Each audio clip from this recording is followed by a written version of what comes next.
अष्टलक्ष्मी मम ग्रहे धनं पुरय पुरय नमः।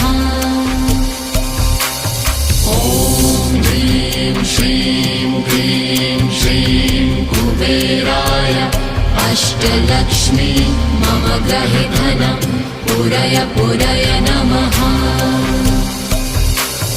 ॐ ह्रीं श्रीं क्लीं श्रीं कुबेराय अष्टलक्ष्मी मम ग्रहे धनं पुरय पुरय नमः।